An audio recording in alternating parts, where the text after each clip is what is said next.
Good afternoon, everyone, and thank you for attending our expert briefing today. My name is John Thompson. I'm a Senior Science Officer with CCST. I'd like to open our briefing today by acknowledging that I'm presenting to you from the tribal land of the Nisenan people. Sacramento was a gathering place for many local tribes. We acknowledge the Southern Maidu people to the north, the Valley and Plains Miwok peoples to the south of the American River, and we would also like to honor the Patwin-Winton peoples to the west of the Sacramento River. Today, I'll briefly introduce CCST, our Disaster Resilience Initiative, and quickly hand it over to our moderator and expert panelists. The California Council on Science and Technology is a nonpartisan, nonprofit organization established over 30 years ago at the request of the legislature. CCST was created to provide science and technology advice from the wealth of outstanding academic and research institutions in the state directly to policymakers. We're lucky to be home to such an incredible network of expertise, and our job at CCST is to help amplify and translate that expertise in this network into actionable advice for policymakers. We do this through a number of mechanisms, including briefings like the one you're attending today, workshops, peer-reviewed reports, and the CCST Science Fellows Program, where we place PhD scientists and engineers for a year of government service and leadership training in the executive branch and state legislature. Among our partner institutions are 6 federal labs and research centers located in California, 3 of whom are represented on today's panel. These world-class institutions occupy a unique position in the research ecosystem, leveraging their resources and expertise to conduct large team mission-based research to develop science and technology for the public good. Earlier this year, we released a report highlighting some of the research and economic impacts of the federal labs and research centers in California. In addition to producing innovative technology that is improving the state and the nation's resilience to disasters, the labs employ world-class staff and support hundreds of California businesses through procurements and small business grants. If you'd like to read more, please take a look at our report linked in the chat. As part of our mission, CCST recently launched a disaster resilience initiative to help the state better prepare for, respond to ongoing, complex, and intersecting disasters. This includes climate change, extreme heat, power outages, and the COVID-19 pandemic, which are radically disrupting the ways in which Californians live and work. These disruptions, while often destructive and painful, can provide us opportunities to redesign our systems to be more resilient and sustainable moving forward. Through our Disaster Resilience Initiative, we seek to deliver science and technology advice to reduce harm and improve the lives of all Californians. Today, we will be focused on how we can use remote sensing technology to address water resilience challenges in the state and the nation. I would like to introduce our moderator, Tara Moran, President and CEO of the California Water Data Consortium. Prior to her position there, she led the Sustainable Groundwater Program with Water in the West at Stanford University. Tara is an expert on the technical requirements of sustainable water management, including data collection, sharing, and integration. Take it away, Tara. Well, thank you very much, John, and everyone here today.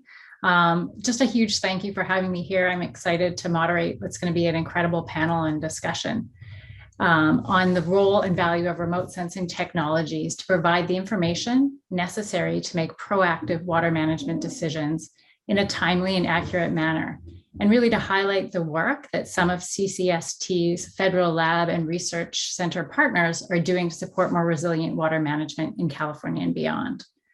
So as we tee up today's discussion, I'd really like to reinforce the importance of conversations like these. Firstly, because California's water resources are under increasing threat. And we're going to talk a little bit more about that in a second. But also, as we hear from our panelists here today, producing high quality data that can be translated into actionable information is only possible through collaborations that really start from discussions like we're having here today. So as you all know, significant droughts are becoming more frequent occurrences here in California and throughout the West. We also know that the frequency and duration of droughts are expected to increase with climate change. Currently, California is in the midst of a record-breaking 20-year dry spell that's been punctuated by both periods of intense drought as well as flooding. So as we think about resilience, we really think about what are the mechanisms and what are the tools that we can improve or that we can use to improve resilience moving forward. So at the same time that we've been enduring this drought, California's groundwater, which accounts for anywhere between 40 to 60% of the state's water supply in a given year, is critically overdrafted in the majority of groundwater basins or aquifers across the state. So to mitigate the issues associated with this chronic groundwater overdraft, in 2014, the California legislature passed the Sustainable Groundwater Management Act, which requires local agencies to develop groundwater sustainability plans that can achieve groundwater sustainability within 20 years of plan adoption. However, achieving groundwater sustainability requires access to reliable sources of data on groundwater levels, the Earth's subsurface, and a whole host of other information. But as you can imagine, collecting and interpreting information about groundwater, which is stored obviously below the Earth's surface, and is therefore unseen and difficult to measure directly, can be time-consuming and extremely expensive. So using satellites to make measurements about the Earth's surface and subsurface, called remote sensing, offers a cost-effective method of generating groundwater data over large geographic regions that can be used to inform more resilient water management practices. And so today, I am excited to be moderating a panel of 3 experts, Forrest Melton, Peter Nico, and JT Reager, who represent a subset of CCST's 6 federal labs and research centers, and are using remote sensing technologies to address the challenge of groundwater monitoring and sustainable groundwater management. So I'm going to invite each of our speakers to do a brief introduction of themselves, including who they are, their area of expertise, and a specific challenge that they are currently working to address. And so with that, I'm going to hand things over to Forrest Melton.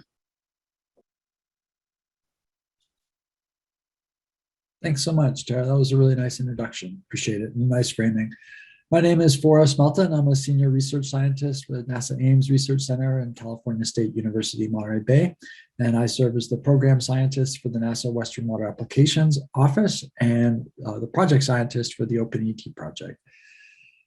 I work primarily on using remote sensing to understand the water cycle and to develop applications of satellite data for water resources management and agricultural production.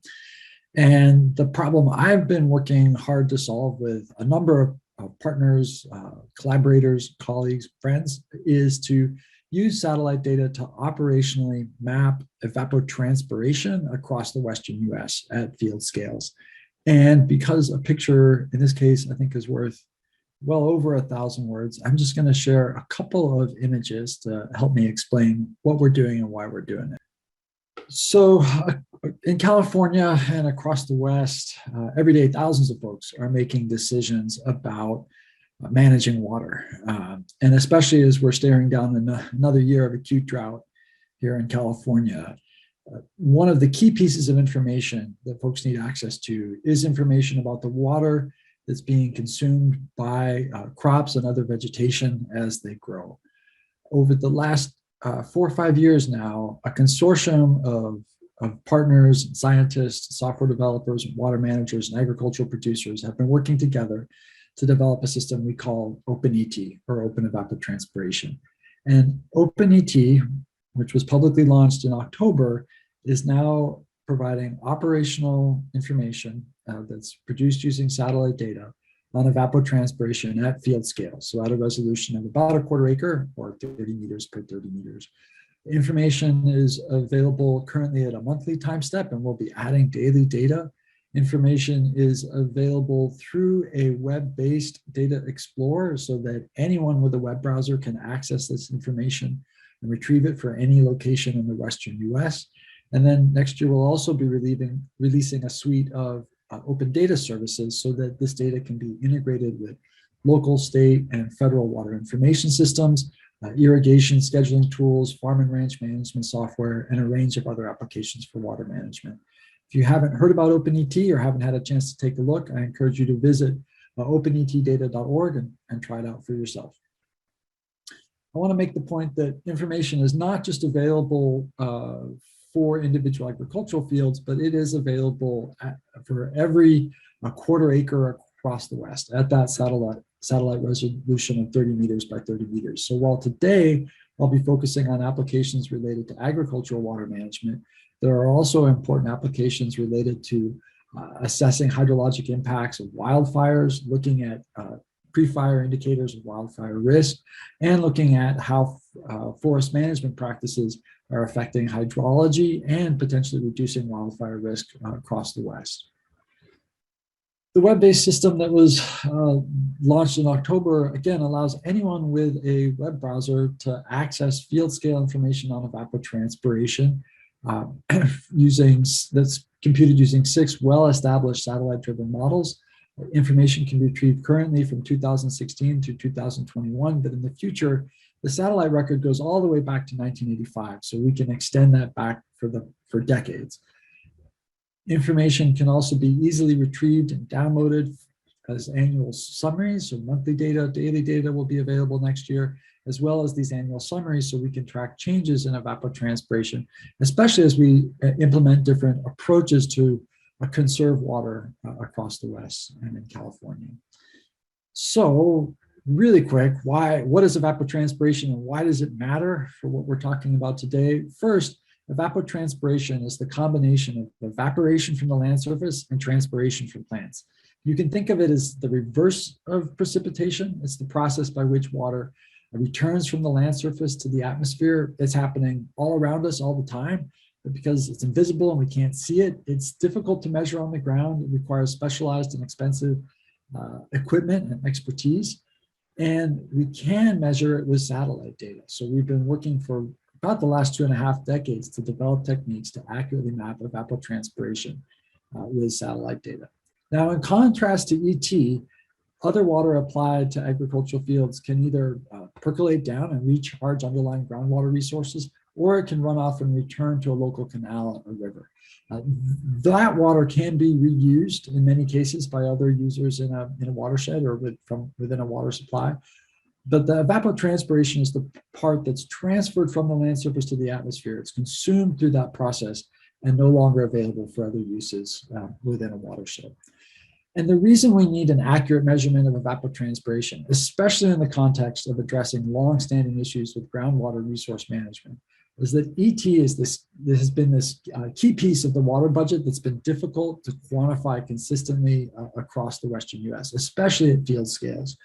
So measuring ET allows us to improve the water budgets we have that are so central to initiatives like the Sustainable Groundwater Management Act, like SGMA. It also allows us to develop incentive-driven conservation programs and programs to drive innovation in on-farm water management, because it allows us to provide proper credit for reductions in use. We can easily and accurately quantify those reductions in use and ensure that agricultural producers and others that are making efforts towards conservation are getting credit for those efforts. ET data can also help us reduce transaction costs for water trading programs. A number of the groundwater sustainability agencies are looking at within district water trading programs as a key strategy, a key component of their groundwater sustainability plans. And we need accurate information on evapotranspiration to ensure that those markets can function efficiently, and we can especially reduce those transaction costs for the water trading programs. And then finally, there's been a lot of nice work by our partners at the University of California Cooperative Extension that have demonstrated how ET data can lead to increased on-farm water use efficiencies. Everything that we've done in OpenET has been driven by use cases. So we've worked with over 100 experts now as part of multiple working groups that have provided input to the design and development of OpenET. I want to briefly highlight 2 in California. First, work in the Sacramento-San Joaquin Delta with the Central and South Delta Water Agencies and the Delta Water Master to look at ways to use information from OpenET to support the alternative plan of compliance. So what we're working to implement for next year is a system by which growers can access the information from OpenET, evaluate it, and then make a decision as to whether or not they would like to use that in the place of meters to report their water use for the Delta. So this represents a use case where we are using remotely sensed information to reduce the regulatory compliance cost for growers in the Delta. And this has been a fantastic use case and a nice demonstration of the power of making information available both to water resource managers and agricultural producers at the same time. In the Rosedale Rio Bravo Water Storage District, we've been working with the Rosedale Rio Bravo WSD to incorporate OpenET into their water accounting and water trading platforms that they're developing as part of their groundwater sustainability plan. Again, a key aspect of what OpenET does is ensure that both the grower and the program administrator or the water resource manager has access to the same information at the same time. And having launched in October, we are already hearing back from growers, especially in the Kern Basin, with questions and thoughts and evaluation of the OpenET over that region. So really nice examples of how OpenET is advancing towards operational use to address some longstanding water management problems in California. The last thing I want to close with OpenET is that it has been a partnership-driven effort. So it involves 3 federal agencies, 7 universities, and dozens of water users in California, both water management agencies, agricultural producers, and agricultural and commodity organizations. So, and then OpenET is led by the Environmental Defense Fund, which serves as the overall project management and would not be possible without collaboration from the private sector, in particular Google Earth Engine and Habitat 7. So I'll stop there and pass it over to the other panelists, and we'll look forward to the conversation that follows. Thanks. Great, thank you, Forrest. And we'll hand things over to Peter and Nico, and just encourage you all to try and keep these brief, but thank you, Forrest, that was fantastic. Okay, hello. Yes, my name's Peter Nico. I'm a scientist at Lawrence Berkeley National Lab, or just Berkeley Lab, where I'm in the Earth and Environmental Sciences area and lead the Resilient Energy, Water, and Infrastructure program domain. As part of that, I recently was able to lead a team of our scientists. As John mentioned, we do a lot of team science, measuring lots of different things about groundwater movement and quantities relative to Sigma implementation and verification, from local recharge activities to what I'm really here today to talk about, which is satellite-based groundwater accounting approaches. So in this particular case, what we did and what we're interested in is using the INSAR satellites, which are the satellites that fly over and measure the surface, ground surface change as a function of location, and using that to translate to changes in water volume underneath those areas. So we often hear about subsidence that is either measured locally or measured by satellites, how when we overpump groundwater, the surface of the earth goes down because the water is being taken out. But in fact, that surface is very dynamic. It goes down at different rates depending on how fast water is taken out, and it goes back up again as water recharges into the system. So these small variations in the surface can then be used to calculate the changes of the groundwater underneath. So if you know the small variation in the surface that can be measured by the satellite over many kilometers or down to tens of meters, basically the field and project scale, and with very high accuracy, millimeters to centimeters. If you take that information and you know the structure of the ground underneath that system through some of the three-dimensional modeling capabilities we have at Berkeley Lab, you can back calculate how much water has changed that would lead to that surface change, that increase or decrease in surface change. And so I should at this point give a shout out to Don Vasco, who was our lead scientist here on this effort, and our collaborators at JPL who worked with us on this effort to really take that INSAR satellite surface deformation data and use it to calculate changes in groundwater underneath certain areas. We focus mostly on the Tulare area because it's one of the more overdrafted areas. But what this produces is very high spatially, very extensive and high resolution and high temporal resolution. The satellite goes over every few days, changes in groundwater resources. And we think this is particularly important because as the implementation of Sigma has been mentioned, it's through these GSAs, and the GSAs are set up for a variety of reasons. One of the minimal ones is what the subsurface structure below those GSAs is, and political structures and all sorts of other things come into play as is reasonable. But it means that the GSAs are an interlocking puzzle piece of organizations with different needs to measure their groundwater underneath the area they're responsible for. And something like this INSAR-based surface deformation modeling that can provide groundwater data at all these different scales really could be very useful, we believe, for GSAs communicating with each other, for water trading, as Forrest mentioned, for verification, for understanding a lot more this big picture as well as the small picture of what's going on in groundwater resources. So I'll stop there and then we can talk more, but that's the part I thought I was supposed to talk about today. Fantastic. Thank you, Peter. And over to you, JT. Hey, thanks, Tara. And yeah, hello to my fellow panelists, Forrest and Peter. Good to see you guys. So, you know, as these two have just mentioned, you know, groundwater is a big issue, and the management of water through agriculture is a big issue in the Central Valley in California. I am a scientist at the NASA Jet Propulsion Laboratory. So what we do there is, you know, we're kind of like doctors for the planet. So we send instruments up to space that look back down at the Earth, and just like a doctor would listen to your heart with a stethoscope or look into your ear with that funny tubey thing with a light on it, we're up there with instruments in space trying to assess the health of the planet and to give a prognosis on how the planet's changing in time, and at the same time to improve our understanding of how the planet functions. And we employ all sorts of new technology, as Peter alluded to that end. And Peter, I'm one of the co-authors with Don Vasco on his latest paper, if you didn't know, but thanks for the shout out on that work. That's good. That's good work on subsidence and groundwater depletion. And certainly I've known Forrest for a while through the Applied Sciences program and the exciting work that's happening there. I guess in terms of the NASA workflow, we could think of me as a little bit upstream of Forrest, maybe, where Forrest is trying to make the decision process easier by supplying information to the decision portfolio and helping to do the applied sciences end of things, where I'm probably more so located on the upstream kind of data discovery and new observations stream of thing, and using technology to try to get a new handle on new variables in the Earth system.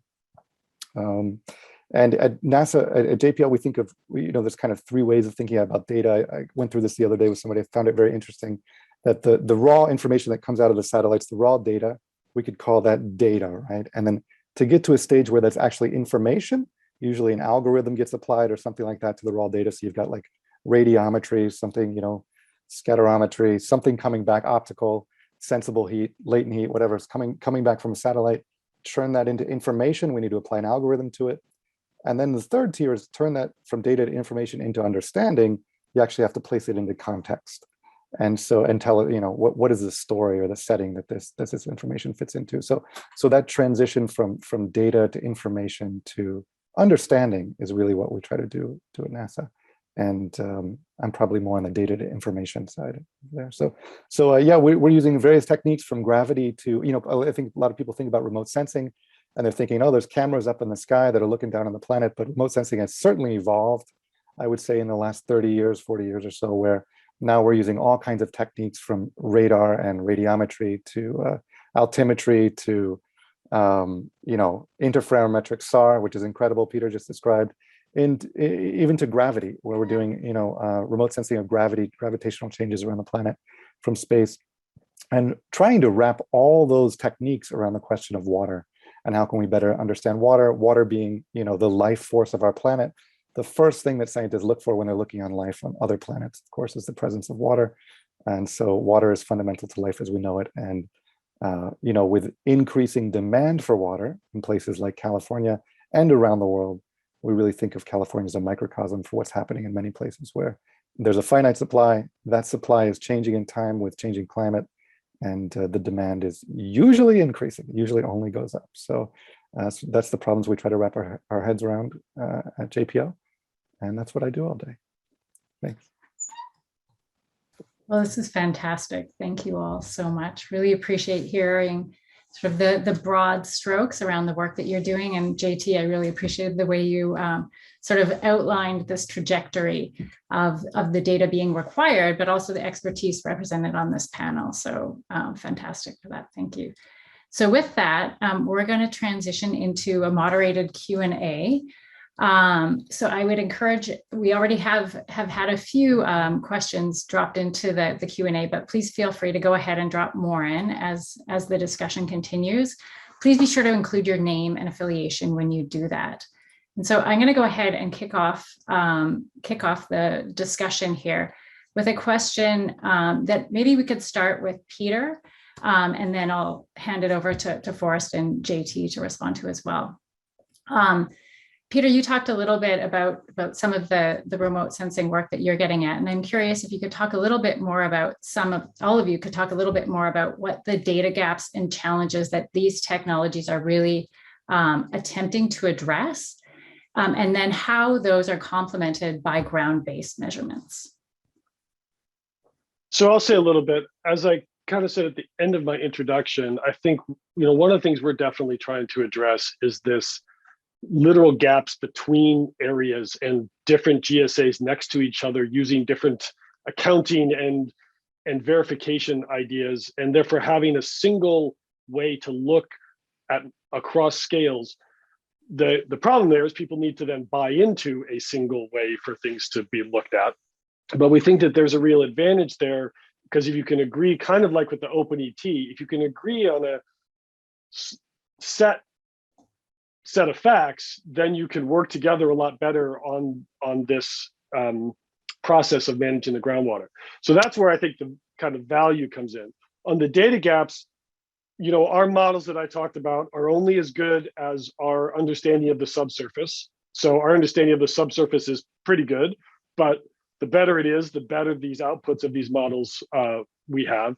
And then obviously for this and for the INSAR work, the surface deformation work, we need the data from the satellites that are going over. This is generally available, but we need those to continue, and we need to be able to maybe speed the pipeline of those being available to run other things like what we're talking about.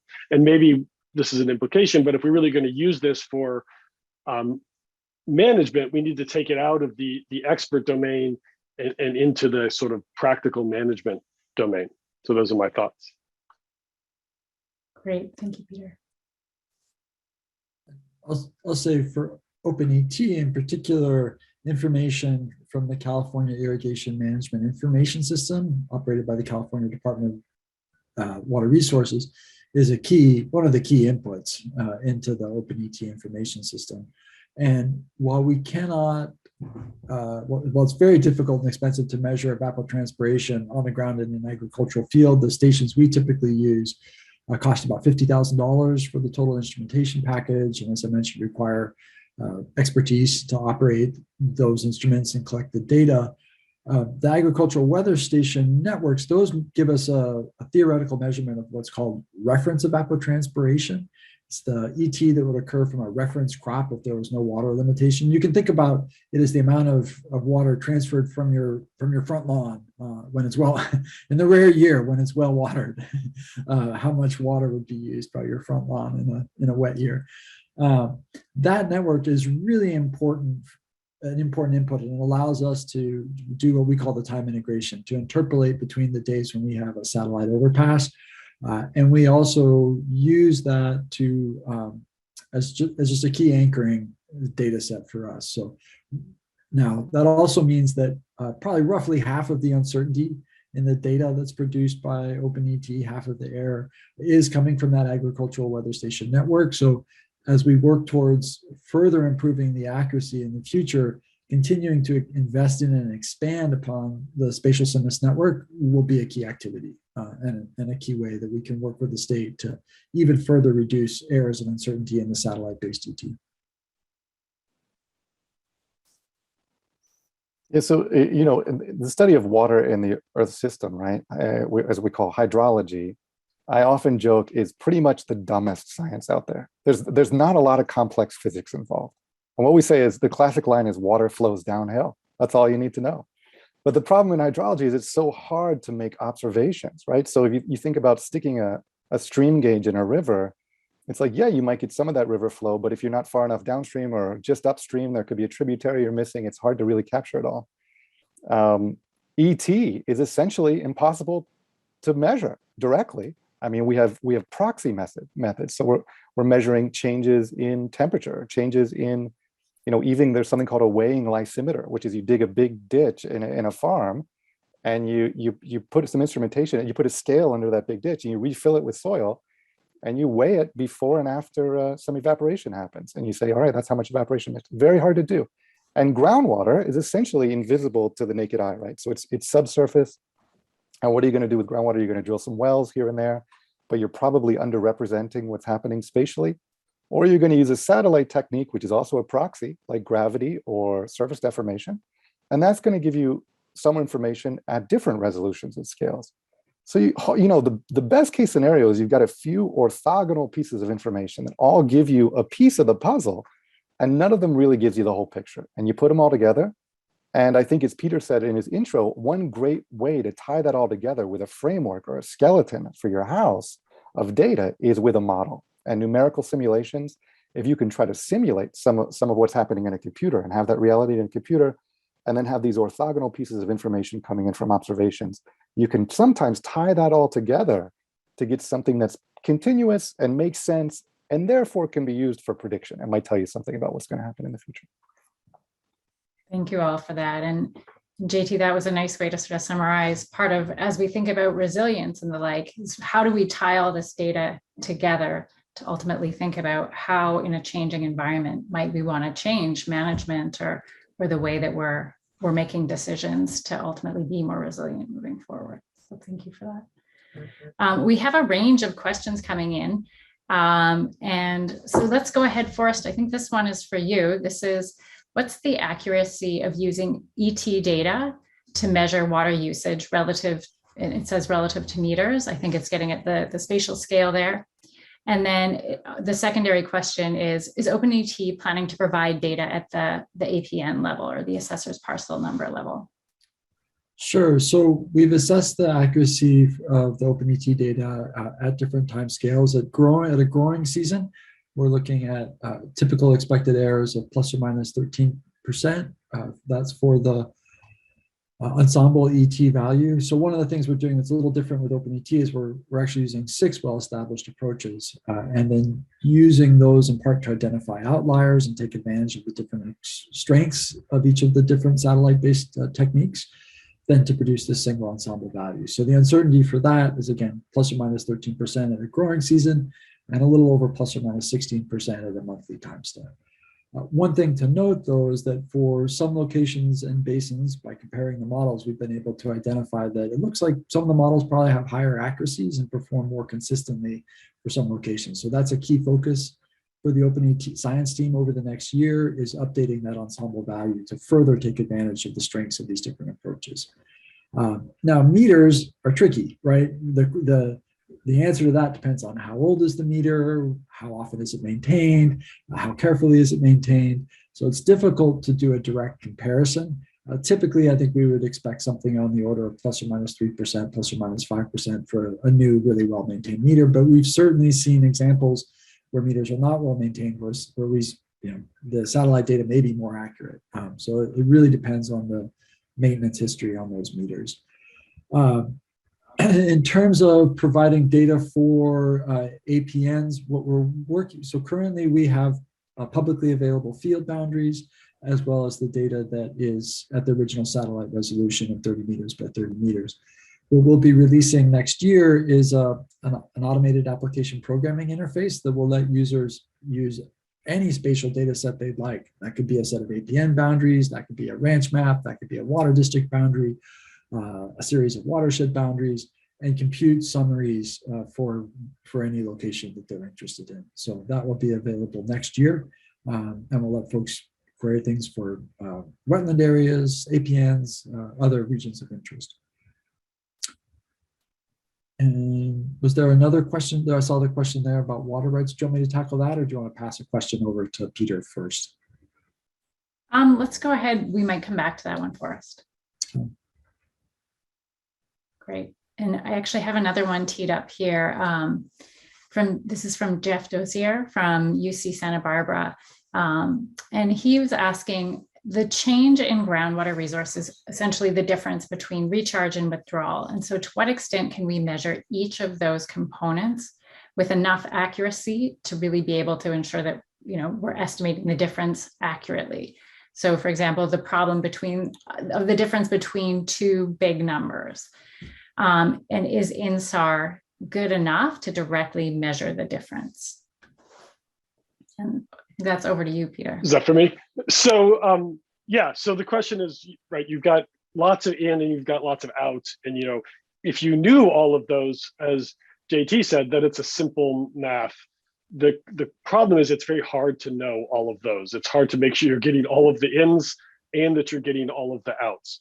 So that's where we think that the INSAR work, you know, is very useful in that scale, because you're aggregating, but then you're getting an aggregated impact. So you're seeing the impact of all of the ins and all of the outs.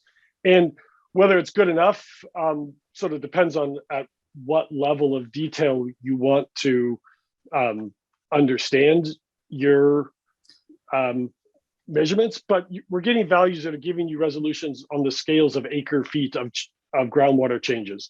So so it's high enough resolution to make meaningful difference in big picture groundwater accounting budgets. Maybe not to the, you know, super precise for charging somebody based like a meter, but it is giving you the resolution to think of these sustainability budgets that we're interested in from a Sigma implementation point of view. Tara, can I say something about this? Yeah, please. And I just also wanted to give a shout out to Jeff Dozier, who is a hero in the earth sciences community for his work on snow measurement, and also a hero in the mountaineering community for his work in global mountaineering. So Jeff, thanks for the question, and how you doing? And I think Peter nailed the answer, but I just wanted to add in a little NAS perspective, which is, you know, how do you measure the changes in two fluxes that are pretty similar? As Jeff's question, if they're big and it's a small difference, well, you know, the answer to that is you just wait a long time, right? So hopefully those, if there's some separation there, it continues, and as you get longer and longer records, it's clearer to see that separation. And so, you know, there's parts of the valley that during the last drought were subsiding at a rate of a foot per year, you know, 45 centimeters per year, pretty huge signals. But it's true that in a typical year-to-year variability, it's slow and it's kind of monotonous. And groundwater depletion is like an insidious process. It just kind of ticks down year after year. And so long records for satellite data are very important. And this theme, I think Forrest might jump in here, this theme of like continuity, and we need to maintain these records year after year, mission after mission sometimes, in order to really make them actionable for decision making.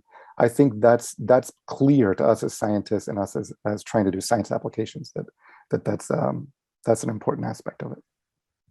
Thanks.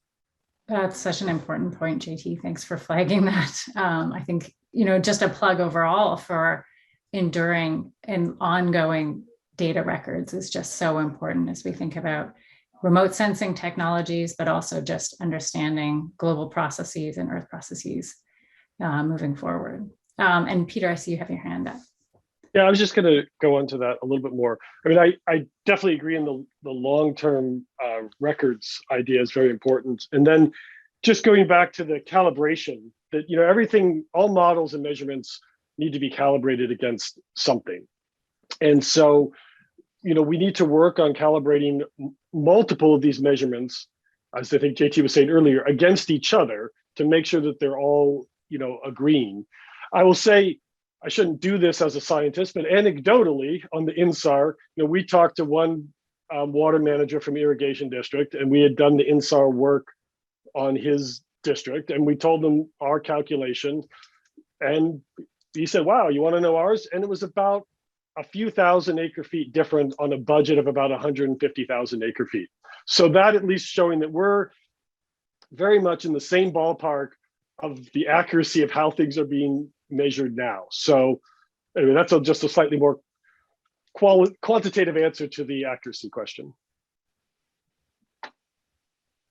That's great, thank you. We're going to shift gears just a little bit here.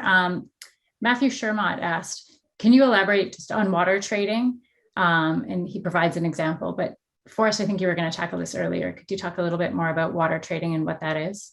Sure. So what we've been focusing on in OpenET with the Rose del Rio Bravo Water Storage District is this idea that you want to provide flexibility, especially for agricultural producers within a water storage district. So as part of their groundwater sustainability plan, folks would receive an allocation.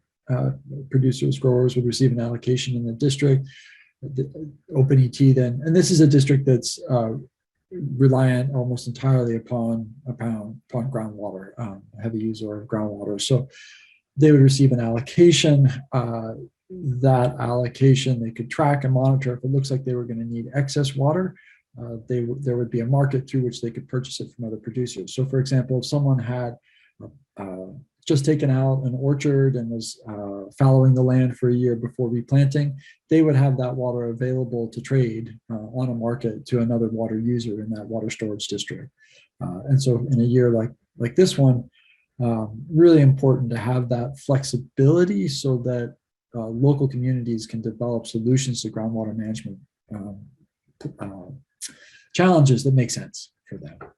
And that it's based on information that is transparent and accessible, both to the individual agricultural producers and the water resource manager or policymakers. So I think that's a key thing, I think, that I would advocate for as we think about advancing various types of remote sensing data for use in water resources management, is always keeping that focus on transparency and equal access to information.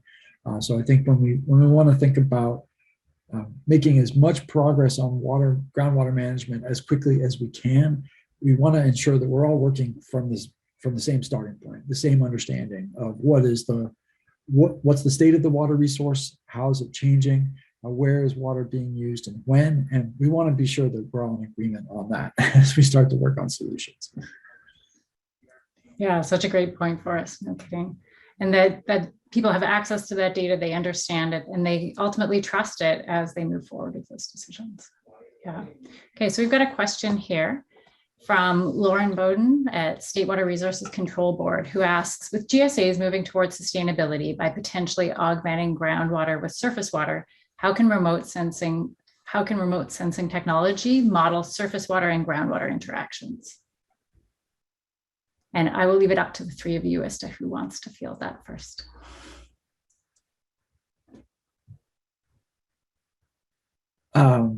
So I think as JT was talking about, NASA has been supporting work to try to measure multiple components of the hydrologic cycle, right? And the ability for us to start to pin down some of the components of groundwater use and surface water use, we can support in increases in the accuracy of various models that are used to try to untangle that. So OpenET right now, we're looking at measuring a total evapotranspiration from all water sources. That's what's there. So it's the ET from rainfall, ET from groundwater pumping, ET from applied water, ET from access to shallow groundwater, right? Next step for us is to work on calculating the effective precipitation. So the amount of precipitation that falls that's going to stay on that part of land and be available to the plants in the root zone. Once we can do that, then we can really start to focus on what the ET of applied water is. And that's a really key component if we want to start to look at groundwater surface interactions. ET can also be really important for riparian systems. We're looking at total withdrawals from riparian systems and ensuring that as we see changes in water management, that we are not also impacting water supplies for natural ecosystems. And we can look for changes in those systems as an indicator of modifications to groundwater and surface water interactions. JT, Peter, things to add to that? So yeah, this is great. So I mean, Lauren, this is such a great question that when I first read it, my first answer was, I don't know. Like, wow, come work at JPL. But the groundwater, North America 20,000 years ago was covered by glaciers, right? So Chicago was under a kilometer of ice, 20,000 years ago. And as that water melted, It created the Great Lakes, and the glaciers in the Sierra melted and created this groundwater resource in California. That's what we call a fossil aquifer, and that is historically, carbon dated old water in California's aquifers. We will never get GSAs into sustainability from groundwater recharge. There's gonna have to, at least the critical GSAs, there's gonna have to be reductions in use. There has to be reductions in consumption. But yes, a lot of GSAs, a lot of regions, a lot of counties are developing these water banks, and more so over the past 20 years, where when there's an excess of surface water, they can recharge a bit the groundwater and try to bring it back up. The problem is when it's dry, when we have several dry years, as we tend to do, and Tara, you mentioned that we're in a 20-year kind of mega drought here, where we've had driest 20-year period in the last 1,200 years or something like that is happening right now. That we just tend to hit it hard during dry years, and so that's not going to do it. But yeah, doing a better job of managing surface water is part of the water portfolio in California, and certainly from space we have upcoming missions like NASA's SWAT mission and NISAR mission, which will both do surface water monitoring, measuring changes in lakes and reservoirs and rivers, and yeah, there's probably some science that needs to be done to try to really understand how we can measure changes in surface water, groundwater recharge, and augmenting long-term groundwater storage using recharge. I think it's a bit of an open question, but hopefully that helps shed some light. Thanks. And I'll just add a little bit, which is, the groundwater naturally recharges from rivers and lakes and reservoirs and the ground when it rains, and it does that more quickly and more slowly in different locations.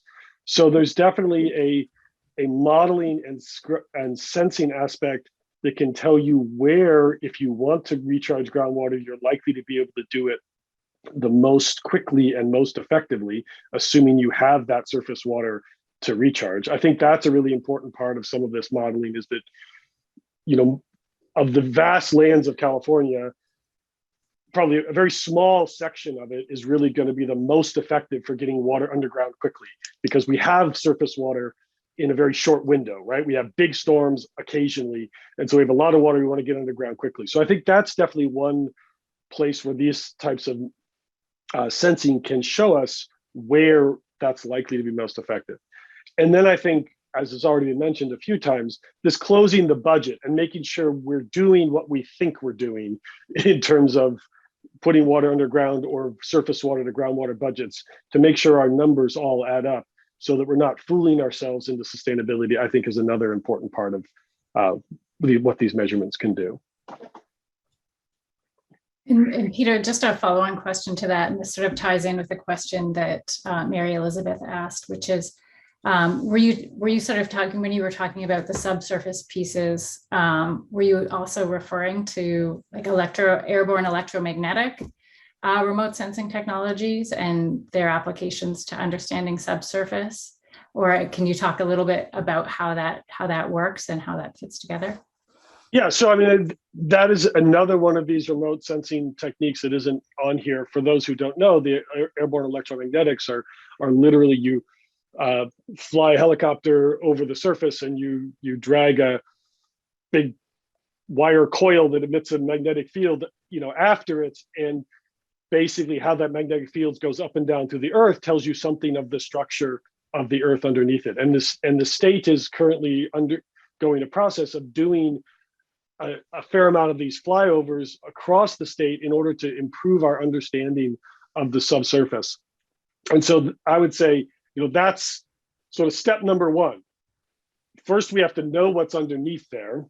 And then, so that is definitely important. And that can tell you something right away: sand, gravel, clay, things like that. And you can learn something directly from that. And then step two is then to take that kind of information and move it into the kind of models, as I said, that Don used for predicting these INSARs, to really go from the processes in terms of what's going on. So the airborne electromagnetics is a static snapshot. It is what it is.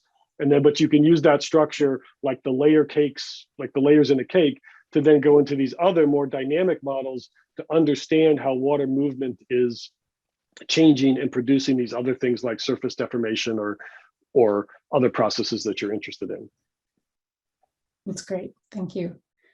And so we've talked a lot about, potential applications and some of the way that these technologies work. And so I wondered if we could just do a quick round and each of you could just talk briefly about some of the biggest barriers to using these technologies to really produce data that can then inform best management practices and ultimately results in sort of ultimate actionable implementation or policy or the like. Forrest, you look poised. Sure, go ahead, Peter. If you have an answer, No, well, on top of your head, go ahead.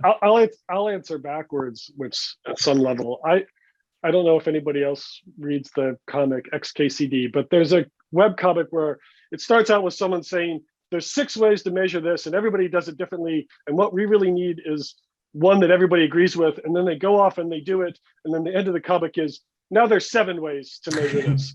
And so I think really one of the problems is when we talk about these GSAs, and if we think about, I'll talk about the INSAR thing, is getting people to buy into an agreed set of measurements. So I think that's a really important part, and a really important part for the scientists who are developing things to interact with the stakeholders so that we build things that people will use at the end. There's a lot out there, like we've talked about, but we need to kind of start early so that we end up with things that people will want to use in the end. So I guess that's my answer to the question, which is a little bit the opposite direction, but go ahead, Forrest.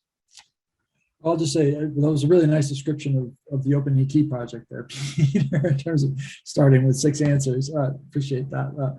And for us, I think, I hope, well, if you'd asked me that 4 years ago, I would have said access to consistent information, right? And so that's what we've spent the last 4 years trying to address and solve, is to ensure that there is equal access to this information by all types of water users, water resource managers, policymakers, and regulators. And what I will say is that that is not an easy process. It takes time. And to Peter's point, it requires in-depth engagement with users of the system in advance to be sure that we understand their requirements, how they want to access the information, how they need to retrieve it, and what types of information systems they need to pull it into, right? And so I think making sure that we are investing both upfront and understanding user requirements and actually providing support to build open data systems built on open data services is really important. And that, to the point JT made, that we're thinking about long-term operational sustainability, both in terms of the satellite missions and in terms of the data capabilities themselves. So I do want to also highlight that a few years back, NASA created the NASA Western Water Applications Office to serve as a program office tasked with solving these problems. If there are additional data gaps, information products that seem useful that need refinement or improvement to make them useful for water resources management, please don't hesitate to reach out to me. Would love to hear about that. And if there are gaps that you're looking towards in the future, of course, we have a number of missions, NASA upcoming satellite missions, such as SWAT, NISAR is another important one. We see really critical water resource management applications for those, but we know we need to understand the operational requirements for those data products, for the water resources management community and the agricultural community. So really interested in feedback and input. I'm guessing at least some of the folks in the audience have gotten emails from NASA missions or NASA WAO asking for input on products. And I know how busy we are, but we'll make a request to answer those emails. So, JT. Yeah, I think there's 3 words in conclusion here, Taro. To make NASA data more usable is access. And it's just we scientists, we love being dorks and dorking around with data. And like, Tara, what's a NetCDF file, right? No one knows what that is. It's like, how are you going to open that thing? Nobody knows how to open those things. And that's what we do all day. And we publish our papers, and the only other people that read them are scientists, and we're preaching to the choir. And in the end of the day, we need to build that bridge to management, to decision-making, to policy. And OpenET is a great example of how to do that. You take information that is hard to understand, hard to decipher, hard to aggregate, hard to reach for the average person, and you make it accessible. So access. I think that's the future. I think that we need to keep funding the science, of course, and the discovery and the new missions, the new technologies, but to actually make it relevant and put it, from data to information to understanding, we really got to be able to wrap it in that pretty package, make it accessible, and make it so people can understand what they're looking at. And again, I think OpenET is a great example of how to do that. So thanks. This is awesome. Thank you. And we have about 2 minutes left. So I guess I'd just like to ask each of you for just a final parting thought in this, and in particular, how you see these techniques really providing California with sort of insights on these other emerging pieces around like flooding, wildfire, and other threats moving forward. And sorry for only giving you such a short period of time to do that. But maybe JT, let's start with you. Yeah, I won't say much. I mean, California's got a wealth of resources here, and it's national labs that are located in the state, and the exciting work that's happening here at federal research centers. Some real brain power in California, and so we've also got a lot of problems in California, in terms of, and problems is a strong word, but we've got a lot of issues that need to be managed. We have a growing population, and we have limited water resources, and so putting these all in a pie together and baking it up, this is the future.